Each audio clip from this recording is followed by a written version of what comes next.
il faut que tu prophétises encore sur un grand nombre de peuples, et de nations, et de langues, et de rois. Apocalypse 10, verset 11. Telle est la mission que nous avons accepté de remplir jusqu'à ce que la terre soit éclairée de la gloire de Dieu.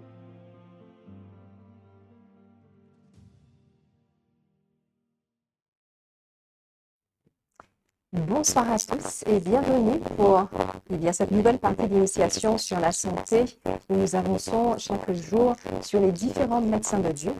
Et alors que nous avons considéré l'alimentation comme carburant divin qui alcalinise le corps s'il est pris avec soin, nous avons vu également l'aspect de l'exercice avec le mouvement qui va activer la circulation lymphatique et pas que. Nous avons vu également l'eau comme le nettoyant divin qui va purifier nos cellules, la lumière du soleil qui va nous apporter l'énergie, mais aussi synchroniser notre horloge biologique. Nous avons considéré aussi la tempérance dans la maîtrise de soi, qui est la clé de la liberté et l'air pur, comme souffle de vie et oxygène et calme nos nerfs. Aujourd'hui, nous allons nous pencher sur un besoin fondamental. Un autre médecin de Dieu, un pilier pour notre santé qui est souvent sacrifié sur l'autel de la productivité et de l'habitation. Eh bien, vous l'aurez deviné, c'est le repos. Mais juste avant d'avancer plus loin, nous allons prendre la position qui convient pour la prière.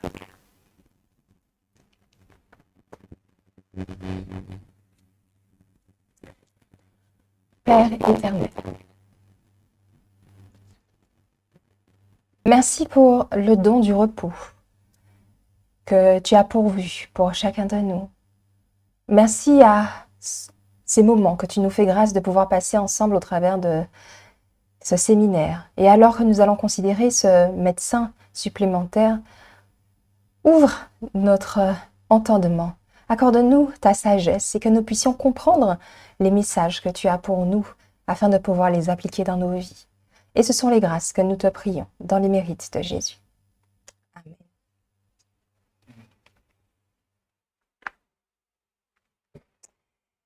Dans notre monde moderne, où la lumière artificielle a aboli la nuit, où nous sommes environnés d'écrans et sollicités en permanence, où la culture de l'hyperactivité est glorifiée, le repos est souvent perçu comme une perte de temps.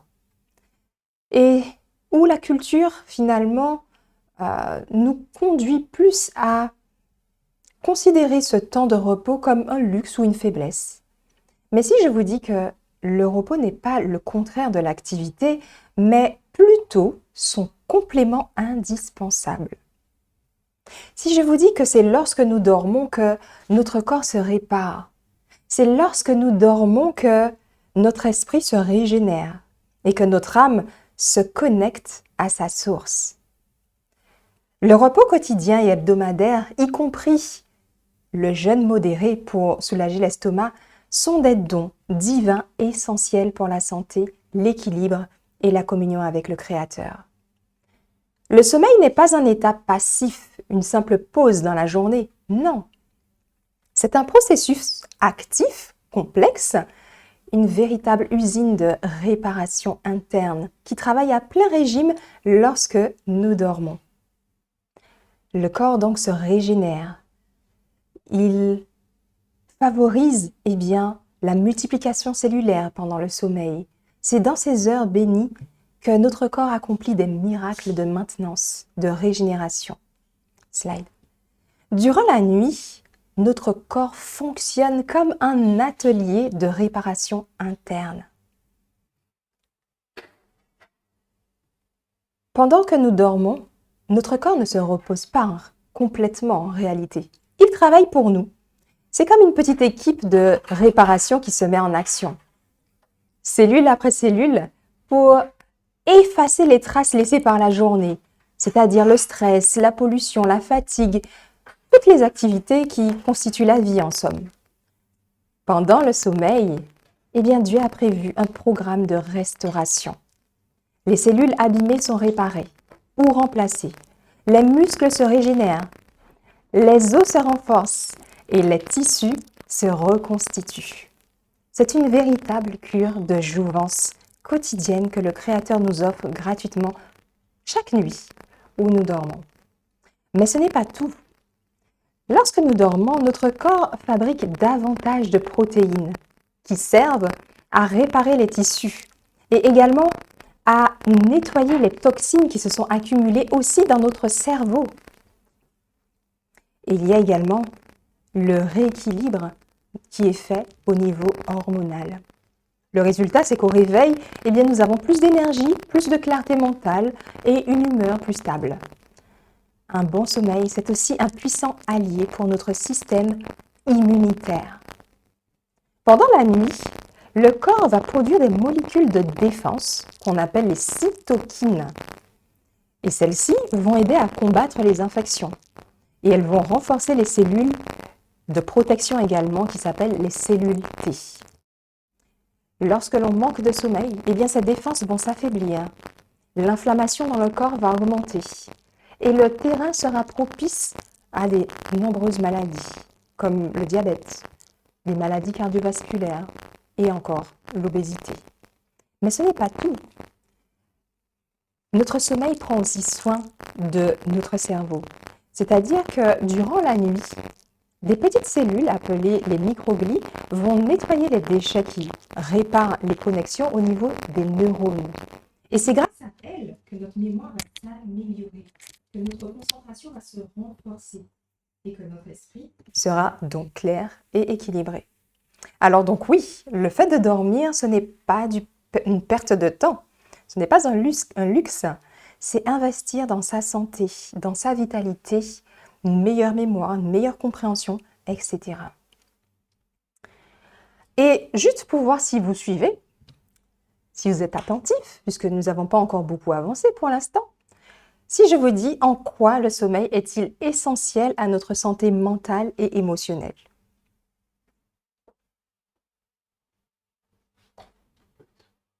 En quoi on peut dire que notre sommeil, il est essentiel pour notre santé mentale et notre santé émotionnelle? Ben, je pourrais répondre ainsi que le manque de sommeil peut rendre la personne irritante. Alors au niveau mental, on va dire qu'il va favoriser un bon état d'esprit et éviter l'irritation. Ok. Eh bien, sur le plan mental, il va aider à favoriser une bonne mémoire. L'apprentissage, donc, sera plus facile. La résolution des difficultés, des problèmes, plus facile. Plus de créativité aussi. Tout ça, c'est grâce au sommeil. Il va aussi aider, comme on a vu tout à l'heure, au cerveau à éliminer des déchets métaboliques. Donc, il y a aussi un aspect à ce niveau-là qui est produit pendant le sommeil. Et donc là, c'est sur le plan mental. Et sur le plan émotionnel, donc effectivement, tu as parlé de l'aspect de l'irritabilité. Eh bien, lorsque nous dormons suffisamment en quantité chaque soir, eh bien, ça diminue l'irritabilité, les symptômes de dépression aussi, l'anxiété aussi. Enfin voilà, tous ces aspects-là. Donc, il va renforcer notre résistance au stress. Donc, pensons que le sommeil, c'est vraiment notre allié pour faire face à toutes les difficultés du quotidien. Nous avons vu dans la présentation sur la lumière du soleil que la qualité de notre sommeil est liée à la production de mélatonine, qui est une hormone produite par la glande pinéale. Nous avions abordé ce point. Eh bien, ce processus, il va être amélioré, optimisé, si nous dormons dans l'obscurité. S'il y a de la lumière, que ce soit des lumières lampadaires, des lumières bleues, téléphone ou autre, ou télé, parce qu'il y en a des fois qui ont des télés dans la chambre, eh bien cela va diminuer la production de mélatonine et diminuer l'efficacité du sommeil. Donc pensons à éviter des sources de lumière lorsque nous rentrons dans une phase de repos dans la chambre. Il est mieux de dormir la nuit. Et effectivement, parce que notre corps a été programmé pour dormir la nuit et être en activité le jour. Et ça, c'est évident quand on a la présentation sur la lumière du soleil, de se rendre compte que la journée, il y a des hormones qui sont sécrétées, qui vont nous favoriser l'énergie, et la nuit, des hormones qui vont être sécrétées pour favoriser l'endormissement. Donc, on ne peut pas échanger en fait le temps d'activité que Dieu a pourvu pour l'activité du corps humain. Donc la nuit, c'est fait pour dormir et la journée, c'est fait pour travailler. Et quelles sont donc les conséquences de ce manque de sommeil? On a abordé rapidement le fait de l'irritabilité, oui, ok, mais il y a aussi une fatigue chronique, donc c'est-à-dire une fatigue qui ne passe pas, c'est-à-dire on aura beau dormir, on continue à être fatigué, une espèce de lassitude. Donc ça, ce sont des conséquences du manque de sommeil. Et ça, c'est un risque aussi de faire des accidents lorsqu'on est sur la route ou autre. Difficulté de concentration, problème de mémoire, irritabilité, saute d'humeur, etc. Baisse du système immunitaire. Donc on va être plus enclin à tomber malade, avoir des rhumes, des infections. Et il y a un point que souvent on néglige aussi, mais c'est l'aspect de la prise de poids. Moins on dort, plus on dort mal, et bien plus on va avoir tendance à prendre du poids. Et oui, il faut en avoir conscience aussi. Et le manque de sommeil aussi, va engendrer un vieillissement prématuré. Puisque comme nous l'avons dit précédemment, c'est lors du sommeil que notre corps va régénérer les cellules et va travailler ardemment pour renouveler toutes les cellules, etc. Dieu, dans sa sagesse infinie, nous a offert un autre don, toujours en rapport avec ce sommeil, ce repos, plutôt. C'est le sabbat. Le sabbat, c'est pas simplement un jour de culte, c'est un repos hebdomadaire, c'est-à-dire un laps de temps qui sera consacré, une pause dans le temps où il n'y aura plus de travail séculier, certes, plus d'agitation, certes, mais Dieu nous rappelle par là que nous ne sommes pas des machines. Il nous rappelle que nous avons été créés à son image et où lui-même, il a consacré un temps suite à la création pour se reposer et nous demande de faire de même. Le sabbat, c'est l'occasion pour nous de pouvoir non seulement nous reposer physiquement, mais surtout mentalement. C'est un jour pour pouvoir laisser de côté nos soucis, nos tâches, les écrans idéalement, et nous adonner à des activités qui vont nous ressourcer. Une promenade dans la nature, en famille, des temps de qualité, pour recharger nos batteries, pour laisser notre corps et notre esprit se détendre et se régénérer. L'Éternel n'aime pas que l'on se prive de repos, ni d'étude de la Bible et de communion avec lui.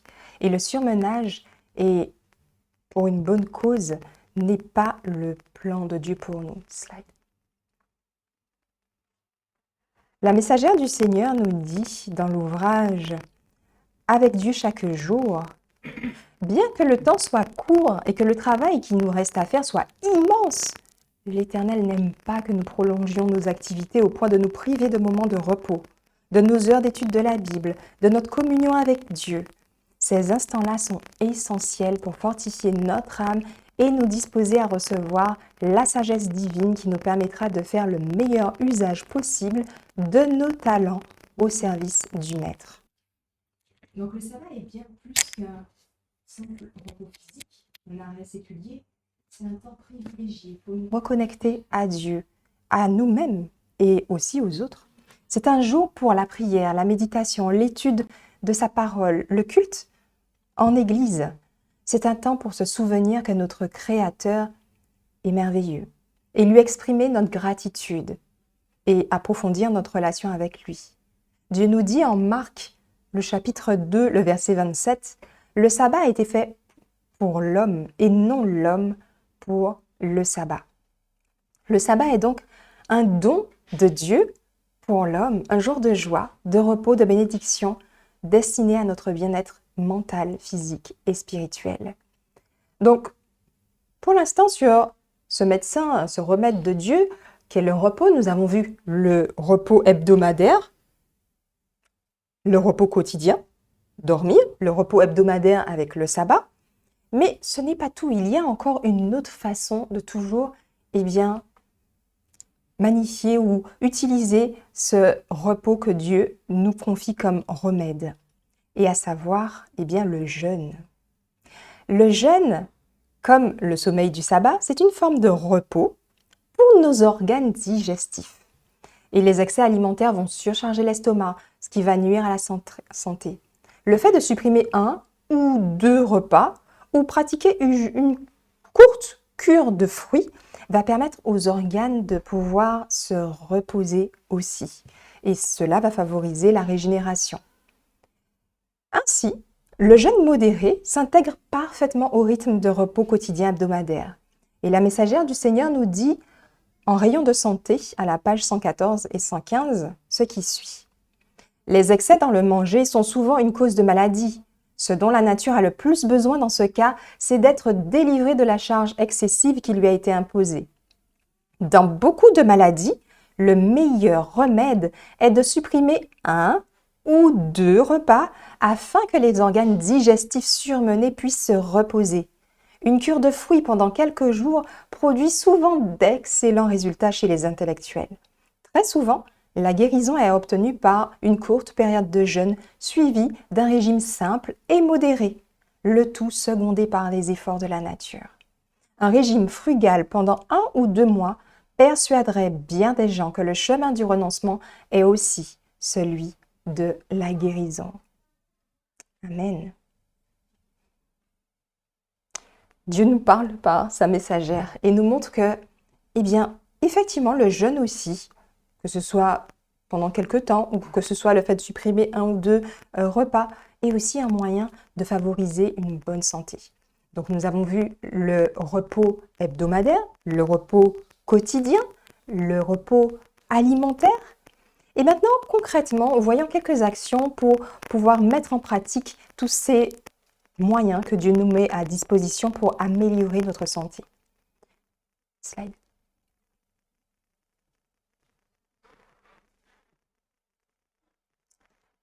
Alors, le fait de créer un sanctuaire pour le sommeil, c'est-à-dire un espace dans lequel nous allons pouvoir dormir au mieux, donc sa chambre idéalement, mais s'assurer qu'elle soit sombre, donc dénuée d'écran au moment du coucher, qu'elle ait aussi une bonne température. Comme nous sommes dans une initiation, je ne peux pas rentrer dans trop de détails, mais il y a aussi l'aspect de la température qui est important.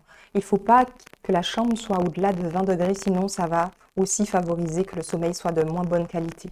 Donc, éloigner les écrans, favoriser une pièce sombre, favoriser une bonne température, une pièce bien aérée comme nous l'avons vu avec l'air pur.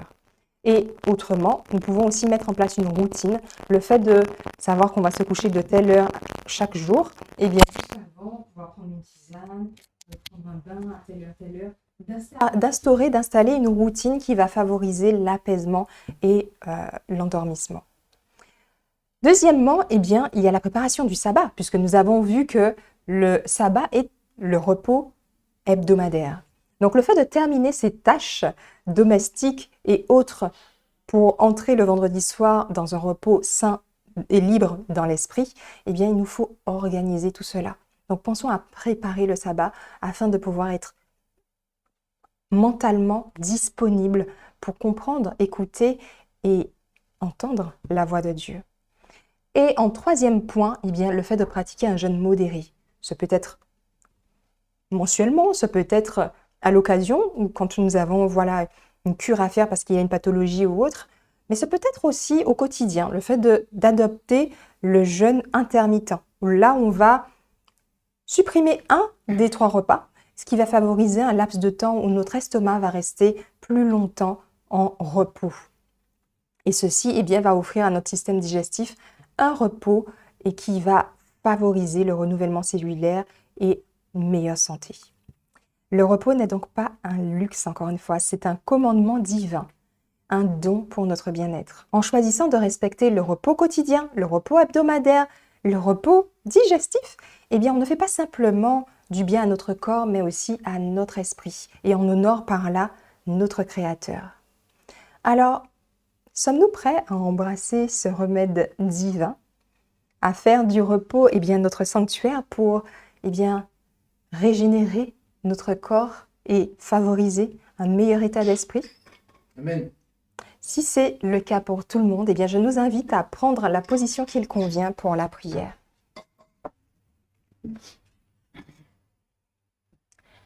Merci Père éternel. Merci pour ta parole, tes lumières et ce remède que tu nous offres gratuitement, à savoir le repos. Merci de nous aider à comprendre son importance. Aide-nous à pouvoir mettre en pratique chaque jour tes conseils afin que nous puissions voir combien tu agis au travers de notre santé. Sois également avec nous pour la suite du service Et ce sont les grâces que nous te prions dans le nom de Jésus. Amen. Amen.